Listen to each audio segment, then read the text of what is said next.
Salam, selamat malam saudara-saudaraku sekalian di mana saja Anda berada saat ini. Harapan dan doaku, moga saudara dalam keadaan yang sehat, disertai, dilindungi, dan diberkati oleh Tuhan.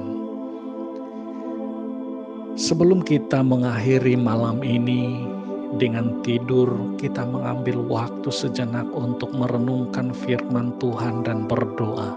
Kiranya firman Tuhan malam ini memberi kita ketenangan dan tidur yang damai.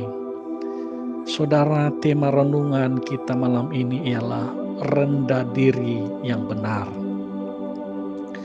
Rendah diri ini sebenarnya ada dua jenis, yaitu rendah diri yang benar dan rendah diri yang tidak benar. Apakah rendah diri yang benar dan apakah rendah diri yang tidak benar? Rendah diri yang tidak benar adalah perasaan bahwa dirinya lebih rendah, lebih tidak pandai berbanding dengan orang lain. Dia menganggap bahwa orang lain lebih baik daripada dirinya sendiri, sehingga dia kehilangan keyakinan diri. Apabila dia berada di tengah-tengah orang ramai, dia merasa bahwa dia lebih rendah, dia kurang baik daripada orang lain. Manakala rendah diri yang benar adalah mendahulukan atau mengutamakan orang lain berbanding dirinya sendiri. Bukan karena dia tidak punya kelayakan, tetapi dia sengaja memberi ruang kepada orang lain untuk ke depan. Saudaraku, walaupun dirinya ada kelayakan untuk diutamakan, dia sengaja mengundur diri. Dia katakan kepada orang lain, ayo pergi ke depan, ayo pergi ke depan. Ayo berdiri terus, biar aku sapet kamu ke belakang. Inilah yang dilakukan oleh Tuhan Yesus. Saudaraku, malam ini kita secara pribadi akan belajar beberapa kebenaran bahwa Yesus adalah pribadi yang merendah diri secara benar, dan sekaligus sifat merendah diri dari Yesus Kristus ini dapat kita teladani. Saudara-saudara, kebenaran yang pertama bahwa Yesus adalah pribadi yang merendah diri secara benar adalah Yesus merendah diri supaya manusia diselamatkan. Dalam Filipi pasal yang kedua ayat 6 sampai ayat 8 tertulis, yang walaupun dalam rupa Allah tidak menganggap kesetaraan dengan Allah itu sebagai milik yang harus dipertahankan. Yesus itu sebenarnya sungguh-sungguh Allah. Dia benar-benar Allah. Tetapi demi manusia yang dia mau selamatkan, dia tidak mempertahankan kedudukannya sebagai Allah. Melainkan apa dalam ayat yang ke-7 dikatakan, melainkan dia telah mengosongkan dirinya sendiri dan mengambil rupa seorang hamba dan menjadi sama seperti manusia. Bersama-sama dengan manusia, dilihat oleh manusia, dapat disentuh dan dijamah oleh manusia. Saudaraku, inilah yang telah dilakukan oleh Yesus Kristus. Dia adalah seorang pribadi yang sangat tinggi, lebih tinggi daripada segala sesuatu, karena dia adalah Allah pencipta seluruh alam semesta dan segala isi dunia ini. Tetapi dia tidak mempertahankan kealahannya itu, karena dia sangat mengasihi manusia. Dia datang kepada manusia di dalam rupa seorang manusia, supaya manusia itu dapat bersama-sama dengan dia, manusia itu dapat bersentuhan dengan dia dan merasakan kasih daripada dia. Dalam ayat yang ke-8 dikatakan, dan dalam keadaan sebagai manusia, ia telah merendahkan dirinya dan taat sampai mati, bahkan sampai mati di kayu salib. Inilah karya terbesar daripada Allah yang maha tinggi, yang sungguh-sungguh Allah tetapi merendah diri dan taat sampai mati bersama-sama dengan manusia, bahkan mati di atas kayu salib supaya semua orang yang percaya dapat diselamatkan. Saudara-saudaraku, dari kerendahan diri yang dilakukan oleh Yesus Kristus ini wajar sekali untuk kita teladani, supaya amanlah dunia. Kita boleh memberikan ruang kesempatan kepada orang lain untuk maju ke depan. Kita boleh berikan mereka galakan. Bolehlah kita katakan kepada mereka, silakan maju, silakan berdiri dengan kuat dan teguh. Rebutlah kemenangan, rebutlah kejayaan. Kita akan saput ke belakang. Saudara-saudaraku, teladan yang diberikan oleh Yesus Kristus dalam merendahkan diri ini sungguh luar biasa. Tidak pernah terpikir dan tidak pernah dilakukan oleh seorang pribadi manusia yang sangat angkuh. Hanya orang yang benar-benar sungguh luar biasa diinspirasi dan diberikan kemampuan oleh Tuhan yang dapat melakukan ini.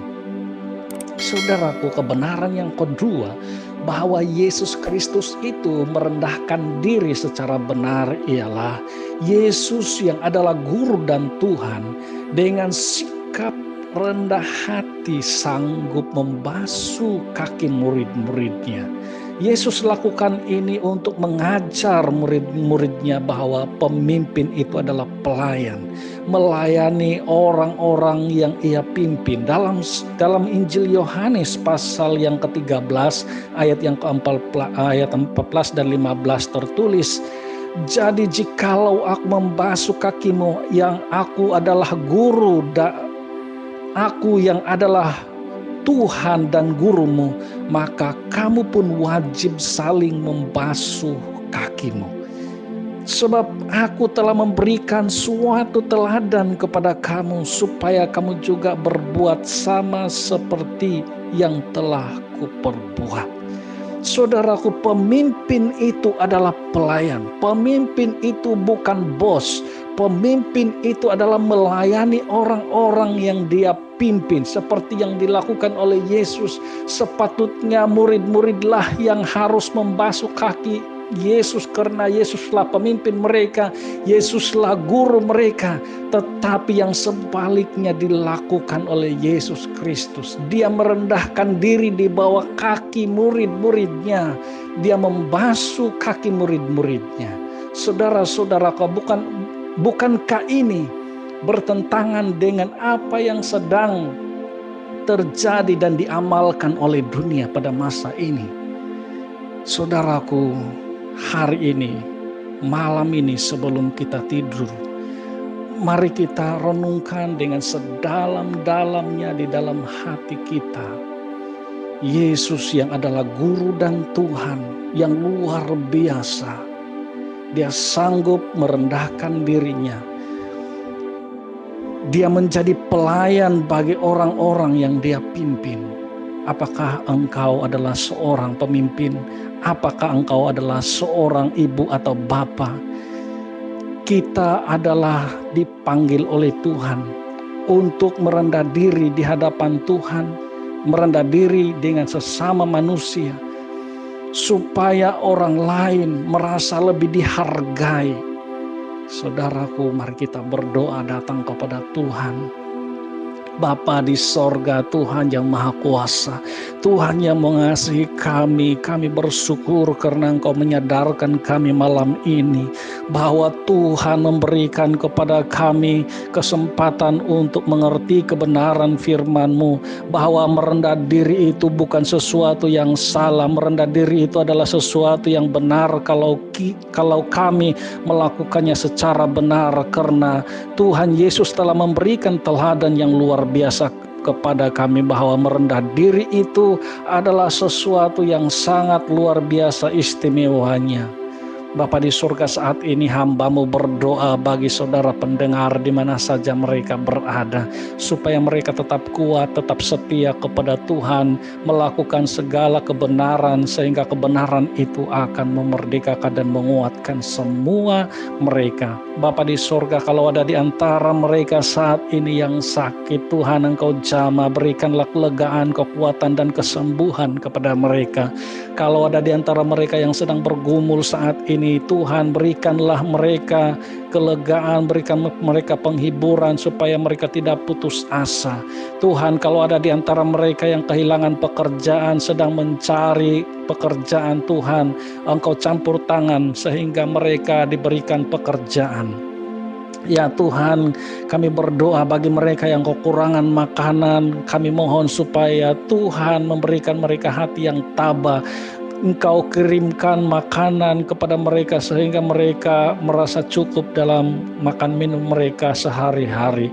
Kalau ada di antara pendengar saat ini yang sedang mencari jodoh, Tuhan, kami percaya bahwa Engkau adalah Tuhan yang luar biasa, yang sanggup menyediakan jodoh yang terbaik, yang sama-sama percaya kepada Tuhan Yesus Kristus. Terima kasih Tuhan.